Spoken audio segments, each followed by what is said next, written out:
Hi and hello எல்லோருக்கும் வணக்கம். Welcome back to our channel healthy for you kitchen. இன்னைக்கு நம்ம கிச்சனில் ரொம்பவே சிம்பிளான மெத்தடில் ரொம்ப டேஸ்டியான இட்லி மிளகாய் பொடி வீட்லேயே எப்படி செய்யறதுன்னு தான் பார்க்க போகிறோம். வாங்க எப்படி செய்யறதுன்னு பார்க்கலாம். இந்த இட்லி பொடி செய்யறதுக்காக நான் 1 கப் உளுந்து எடுத்திருக்கேன். அதை இப்போ ஒரு 5 மினிட்ஸ்க்கு நம்ம நல்லா ட்ரை ரோஸ்ட் பண்ணிக்க போகிறோம்.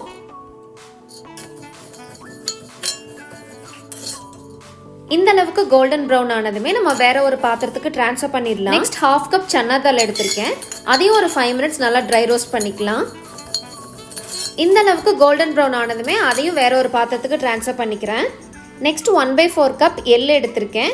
அதையும் இப்போ நல்லா ட்ரை ரோஸ்ட் பண்ணிக்கலாம்.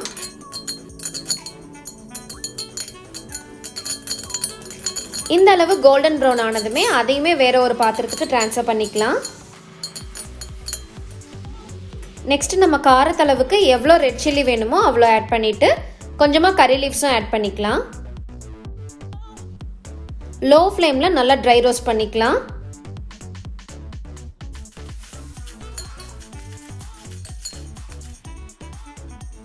ஃப்ளேம் ஆஃப் பண்ணிவிட்டு அதே பேன்லேயே கொஞ்சமாக பெருங்காயம் சேர்த்து அதையும் சூடு பண்ணிக்கலாம்.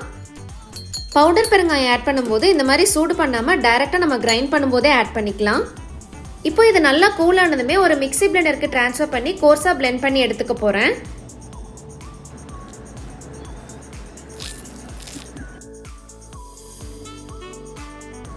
அவ்வளோதான், ரொம்பவே டேஸ்டியான இட்லி மிளகாய் பொடி வீட்லேயே ரெடி பண்ணிட்டோம். நீங்களும் இதே மாதிரி உங்கள் வீட்டில் ட்ரை பண்ணி பாருங்கள். நான் நெக்ஸ்ட் ஒரு இன்ட்ரெஸ்டிங்கான ரெசிபியோட உங்களை மீட் பண்ணுறேன். Till then take care and see you.